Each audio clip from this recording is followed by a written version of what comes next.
Hello and welcome to Sports Fan Entertainment's 32 teams, 32 days, and today we are talking about the Los Angeles Chargers. That is right, the LA Chargers. I have to remember to keep thinking LA, Los Angeles, LA, Los Angeles.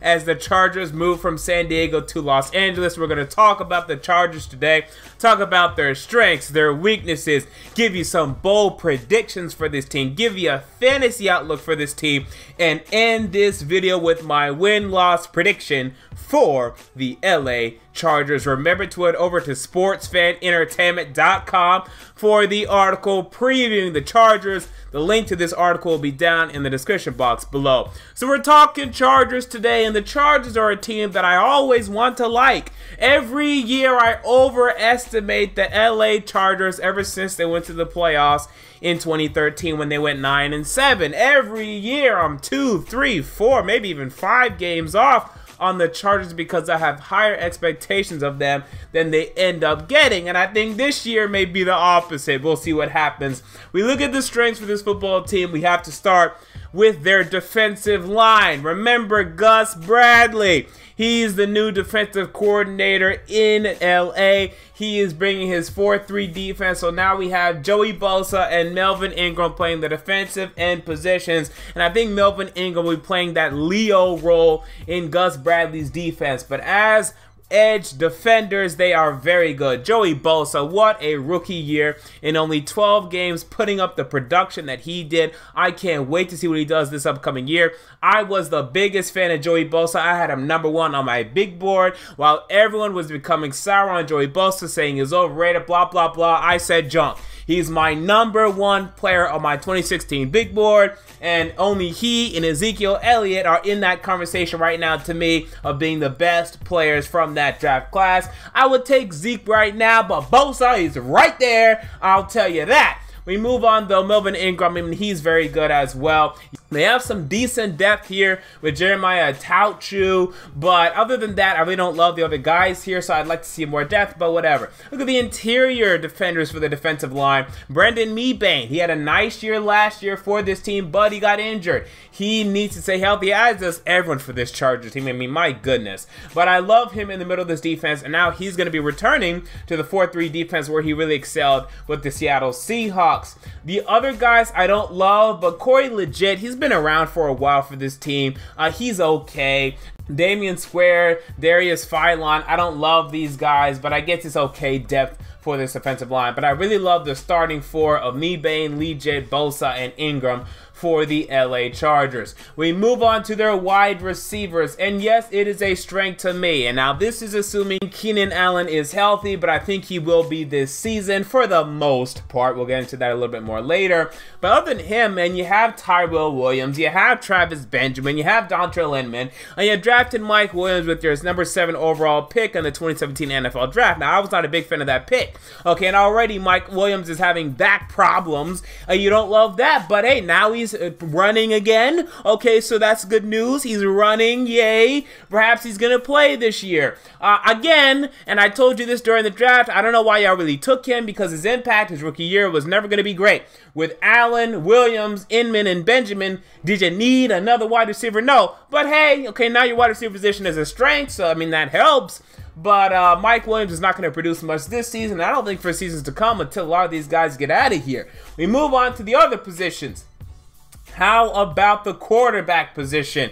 Now, Phillip Rivers last year did not play well, okay? Too many interceptions, dog. That's just the truth. Now, you can blame the wide receivers. You can blame the offensive line. You can blame whatever. There are quarterbacks in this league that when they're facing a tough offensive line, when they're going up against teams that are difficult, when they have their wide receivers that aren't quite as talented as others, they draw back. 21 interceptions last year is too much. I don't care how bad your offensive line is. I don't care how bad your wide receivers is, because you just have to decide as a quarterback, okay, I'm not going to press. If my wide receivers are bad, if my offensive line is bad, I'm not going to press, because if I press and I throw 21 interceptions, we're not going to win games. Okay, with better quarterback play, let's say he throws 30 touchdowns, like less touchdowns. Let's say he throws 26 touchdowns to only 12 interceptions. The Chargers win more games last year. I'm telling you that, because there were too many games where the Chargers had too many turnovers late in the fourth quarter and they lost the game. Rivers needs to bring those interceptions back down, and I expect him to, because when he is right,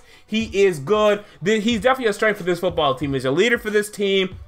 He plays 16 games every single year. I mean, come on. He absolutely maneuvers this offense. He gets them orchestrated. He's a great player. Last year was not a great year for him, though. We look at the other position. We have yet another strength. We have tight ends, man. When you have Hunter Henry, who performed well in his rookie year, and Antonio Gates, that's a nice duo. Might be the best tight end duo in the league. So the tight ends are definitely a strength to me. Look at the weaknesses, though.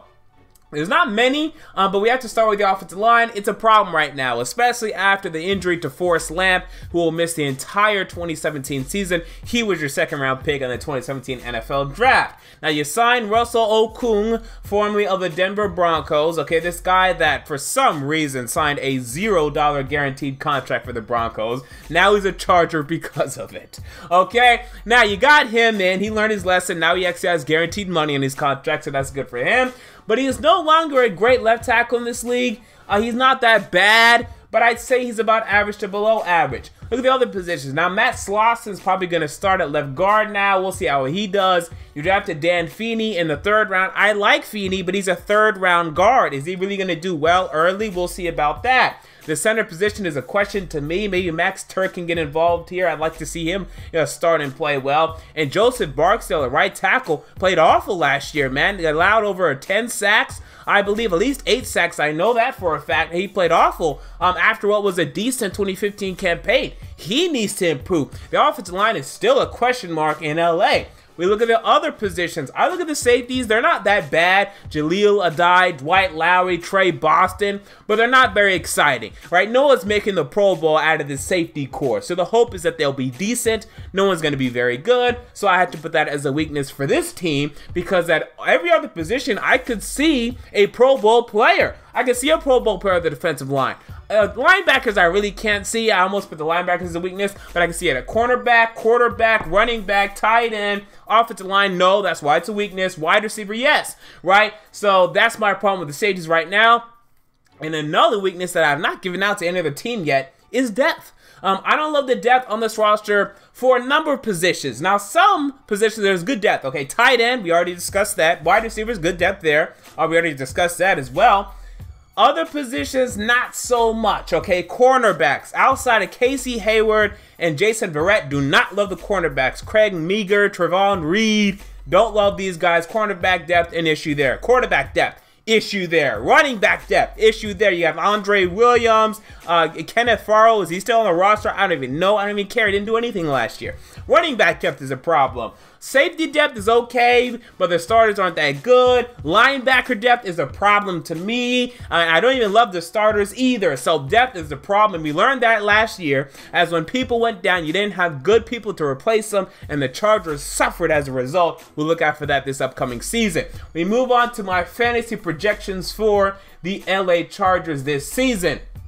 Phillip Rivers, 4,600 passing yards, 32 touchdowns, 14 interceptions. This is going to be one of his better years I'm projecting. I think Anthony Lynn will help to revamp this offense. I think Phillip Rivers, as I discussed earlier, will not press too much and will have a better year with less interceptions, because again, 21 is just too much, people. I mean, I don't care who you're blaming.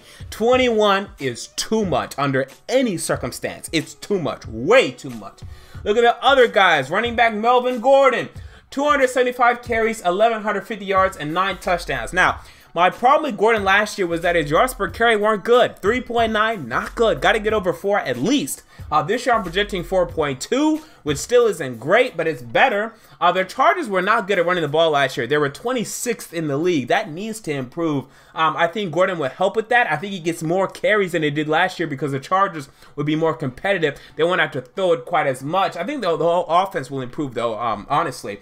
So look out for Gordon in fantasy, man. I really like him in fantasy. And wide receiver Keenan Allen. So I'm projecting 11 games. I cannot project 16 for Keenan Allen. I just can't do it. 2 straight years. Okay, playing 8 in one year, playing 1 in another. You cannot project health healthy than he's been the past 2 years. So I have him down for 11 games, 80 catches, 920 yards, and 7 touchdowns. Look at some bold predictions for the LA Chargers. Chargers win week 1 at Denver on Monday Night Football. You know, that second Monday Night Football game that I love so much. I love that game because I don't know why I love that game so much.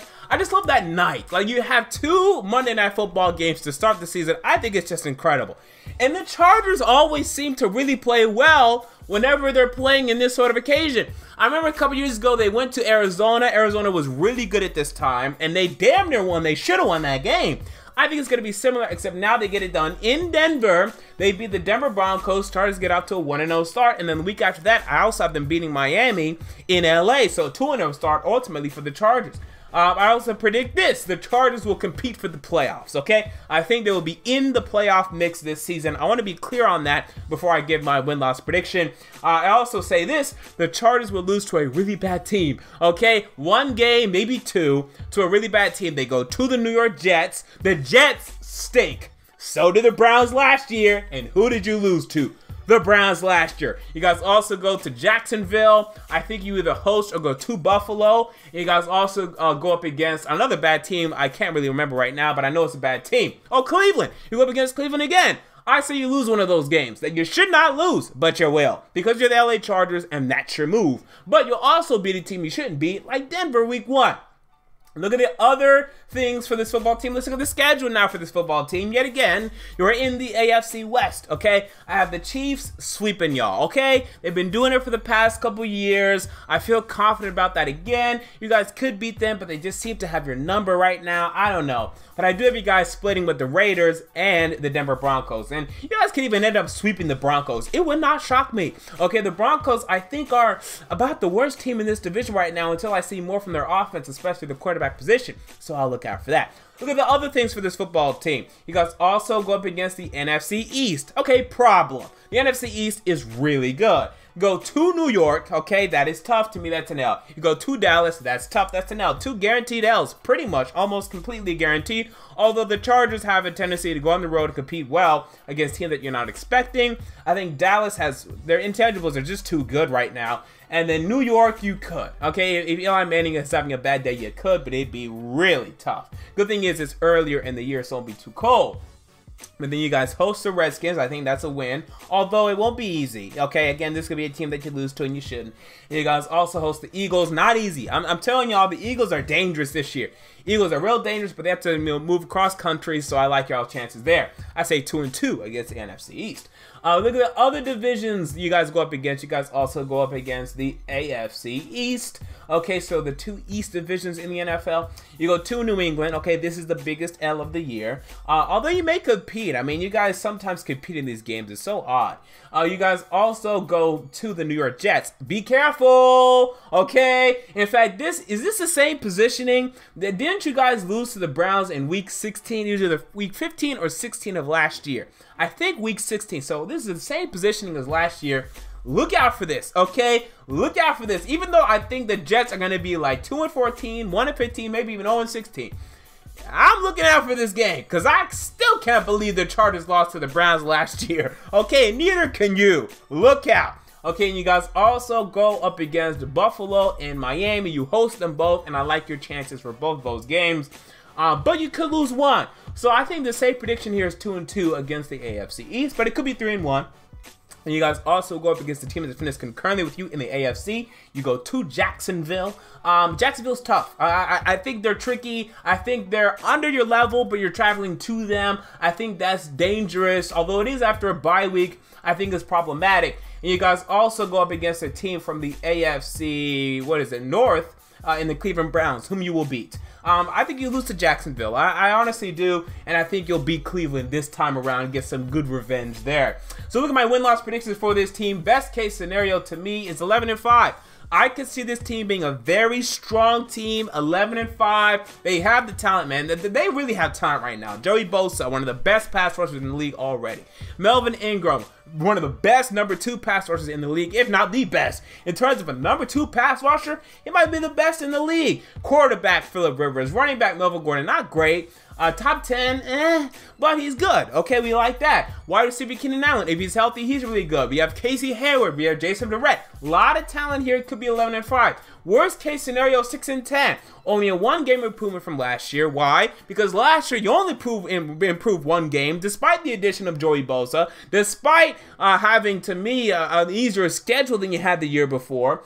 Despite being healthier than I thought you were the year before, because the year before you also dealt with a lot of injuries. You also had a better year from Melvin Gordon. I mean, the Chargers last year were a lot better than the year before, and they only improved 1 game. This could be something similar, only a 1-game improvement. My prediction, though, is 8-8. And I really wanted to say 9-7. I really want to say 10-6. I don't think the schedule is that hard. But I just can't go with this team right now. After the injuries to Mike Williams and Forrest Lamp, there's a problem here. And perhaps the addition of Anthony Lynn, maybe he's going to fix all these issues in terms of the Chargers finishing games. But I just can't buy that, not preseason. I have a 3-win improvement here for the Chargers, but that's as high as I can go. But again, it would not shock me at all if the Chargers are a playoff team this year. And remember, if I have you going 8-8, that does not mean that you're going to be like 1-1, 2-2, 3-3, 4-4 for the entire season. You're just going to be winning 1, losing 1. You could be 8-5, be a really good team, and then lose your last 3 games, and then all of a sudden you're 8-8. Okay, so just because I have you being 8-8 doesn't mean for most of the season you'll be mediocre. So there you go. Those are my thoughts on the LA Chargers. What are your thoughts? Comment down below. I want to know. If you enjoyed the video, make sure to like, comment, and most importantly to subscribe. Check out SFV on all of our social media links down in the description box below. And until next time, this has been MJ of Sports Fan Entertainment, and I'm out. See you all later.